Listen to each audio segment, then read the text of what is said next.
Oke, Bang Ucok, selamat datang. Hari ini saya ingin bertanya sedikit hal mengenai krisis pengungsian yang selama ini terjadi di tanah Papua akibat konflik bersenjata. Bagaimana kita membaca krisis pengungsian tersebut? Sebagai negara hukum, apalagi terkait dengan dampak konflik yang terjadi sehingga menyebabkan pengungsian, seharusnya pola penanganan tidak seperti saat ini kan.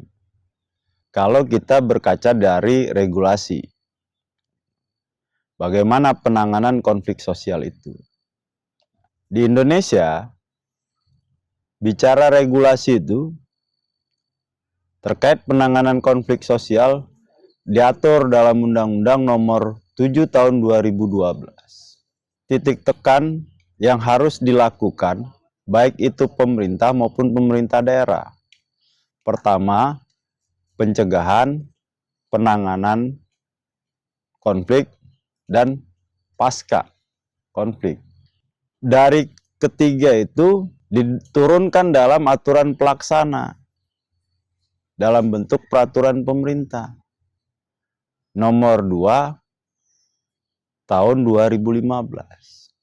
Agar memperjelas ini bagaimana pemerintah maupun pemerintah daerah dalam melaksanakan aktivitas pemenuhan hajat hidup masyarakat, terutama pada masyarakat terdampak konflik.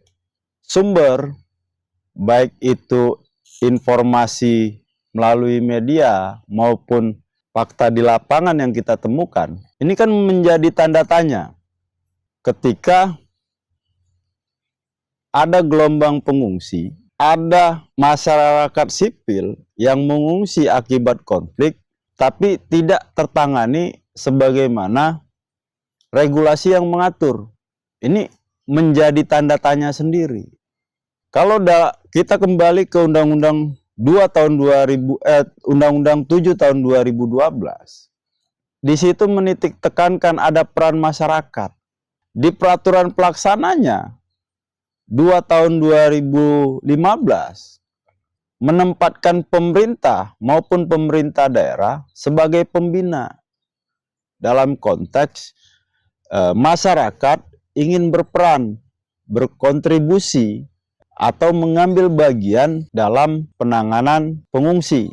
Cuma kenyataannya kalau pemerintah saja tidak merujuk, baik itu pemerintah pusat maupun pemerintah daerah, bagaimana masyarakat juga akan merujuk itu? Akhirnya timbul tanda tanya.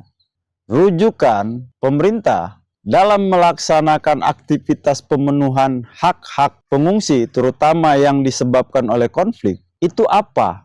Ini kan menimbulkan tanda tanya. Kita punya aturan tertulis, namun kenyataan kita masih gagap mengelolanya. Saya mengajak, mari kita jaga, kita kawal, kita nasihati. Apa yang sudah dilakukan, pertahankan. Apa yang belum dilakukan, padahal jelas itu perintah undang-undang, maka kita perlu merekomendasikan dan menyuarakan itu. Bagaimana fakta lapangan yang ditemukan oleh MPSI selama berada di Papua melihat para pengungsi?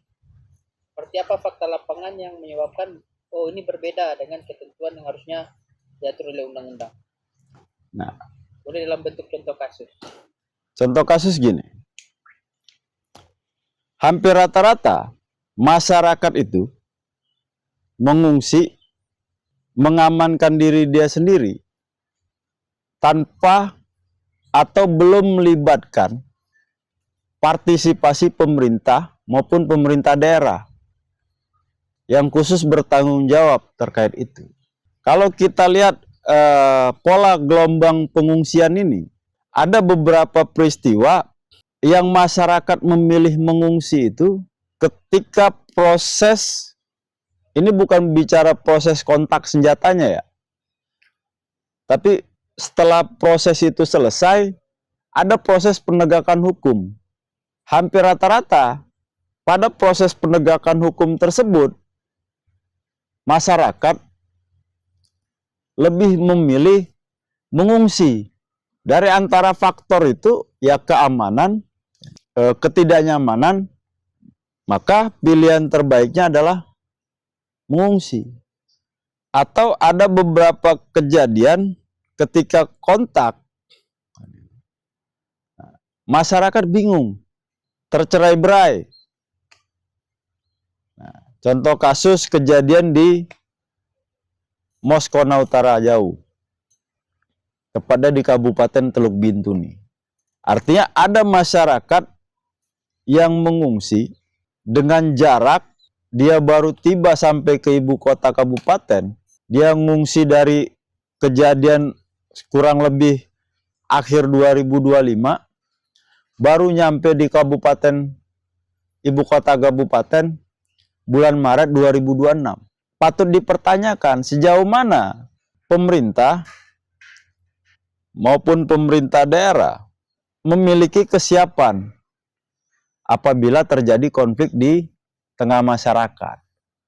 Nah, walaupun ada informasi yang kita dapat selang 2-3 hari ada jemputan yang dilakukan oleh, ya nggak tahu, tapi ada beberapa armada itu memang jemput dan itu butuh jalan yang cukup ekstrim. Tapi kan tetap seharusnya ketika ada data potensi dan segala macam, setidaknya ada langkah-langkah strategis yang bisa dilakukan dalam melindungi masyarakat sipil.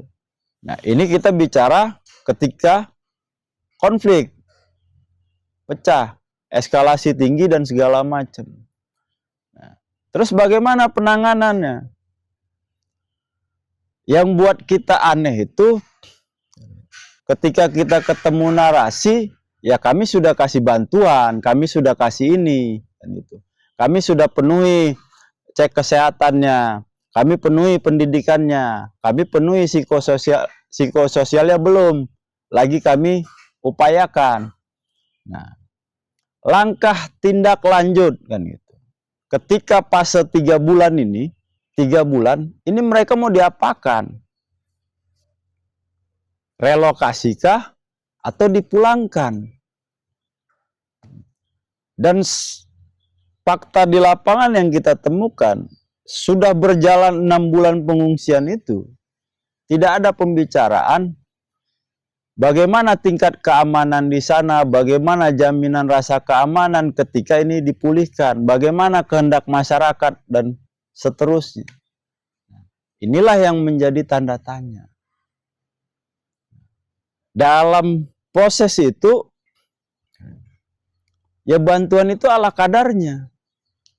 Tidak ada berbicara bagaimana pemulihan ekonomi, fungsi sosialnya.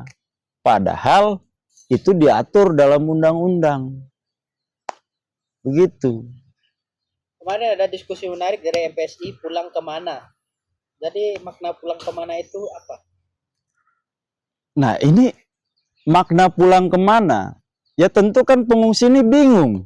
Beberapa saya turun di lapangan, ketemu pengungsi baik yang itu merupakan pengungsi bencana kan gitu, maupun konflik.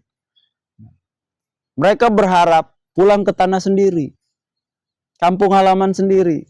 Cuman kan mereka butuh jaminan rasa keamanan, butuh jaminan kegiatan ekonominya bisa balik, butuh jaminan infrastruktur minimal kembali sedia kala, yang pada intinya fungsi sosialnya kembali seperti sebelum konflik terjadi.